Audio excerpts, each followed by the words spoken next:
malnutrition. 4 boys, 2 died, leaving 2 of us, myself and an older boy. And we continued to struggle, and I remember after some time my older brother said life was too miserable. And then I woke up one morning and he disappeared. It's over 30 years today, I've never heard of him. He just disappeared completely from the village. I've never seen him.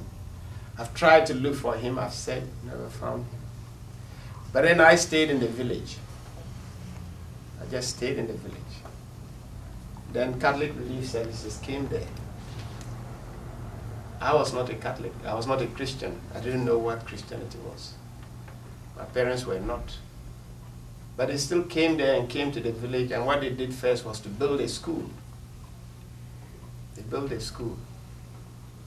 A long building with 3 classrooms. But it was so nice. And they wanted me to go to school, but I wasn't interested in school. None of my parents had been to school. There's nobody in my family who has been to school. So I really didn't know what school was, and I didn't know what benefit it offered. So I wasn't interested in that. But Catholic Relief Services, the proceeds they got from this little box was what they used in the school every day. And they provided a snack and a lunch in the school every single day for any child who came there. And I think that was the trick. That was what got me to go to that school. I went there not because I was looking for school. I went there because I was hungry. And it was the only place I could find a snack and a lunch. Stay alive.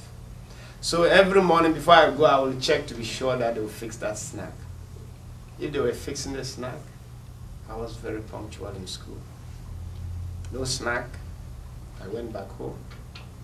Simple, you watch the teachers, if they are not paying attention, I just went out to pee and I will never come back. If they are not fixing a snack, what should I be doing there? It was simply hunger that brought me there. So I wish they would give me the snack and I would just go home. But no, the teachers will insist that you have to sit in class and learn to some point. Then they give you a little snack. If you wanted lunch, you were sentenced to another class. You sat there until it was time, then they gave you lunch.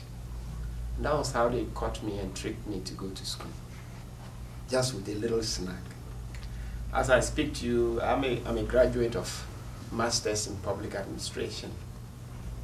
And I live in Ghana. And I now work for Catholic Relief Services, but in Ghana. I manage the program, this program, that provides that little snack and that little lunch in the villages, in real poor villages, so that we can trick more children to go to school. I want you to just put yourself in this situation and imagine, the power of that little snack to a hungry child. That snack was like a miracle in my life. That snack saved my life. That snack brought me love. It brought me compassion. It brought me justice. It brought me hope. Since I had that little snack, my life has certainly not been the same again. Life has been changed. That snack is the miracle of my life. I am married. I have 4 little kids. He said, he gave all the wrong information about it. He said I was a priest. I'm not a priest.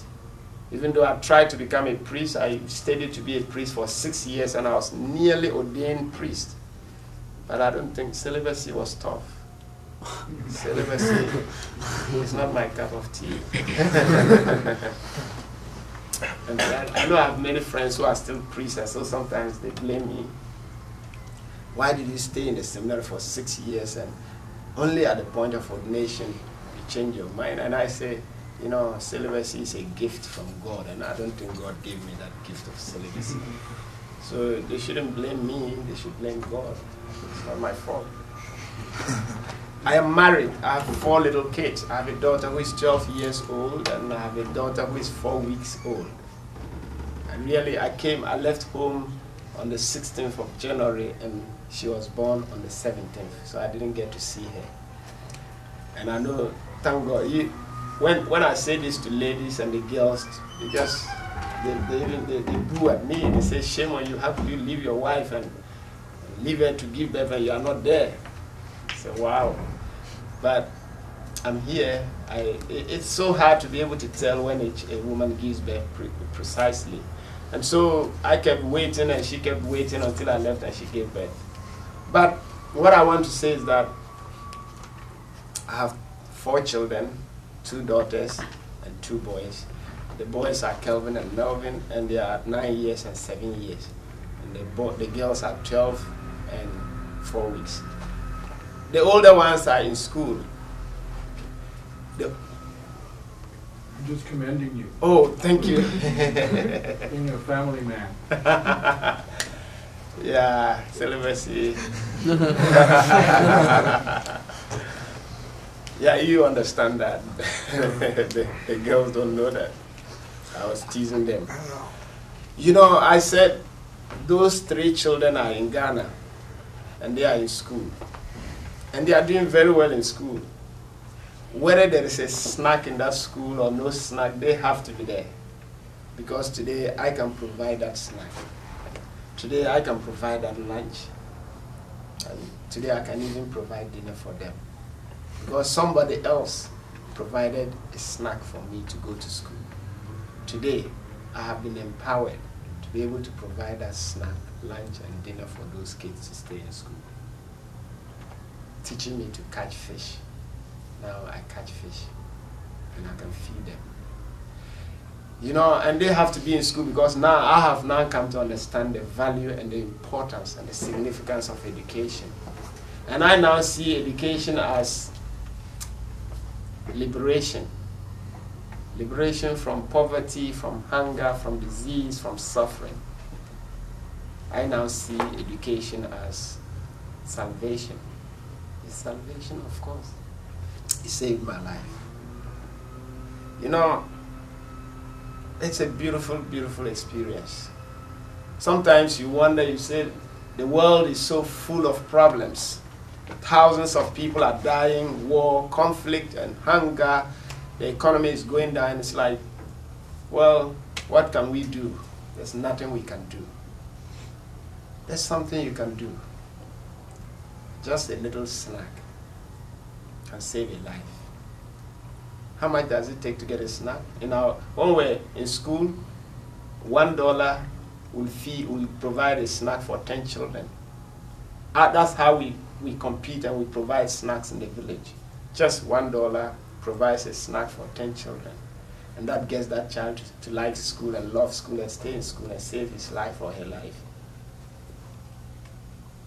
You know, when I come into this country, I always feel I'm like heaven on earth. It's a beautiful country. Maybe because you are inside here, you can take a lot of things for granted. You don't see the beauty and the wonders and the greatness of this country, the blessings of your country. Because you are in there, so it becomes so normal.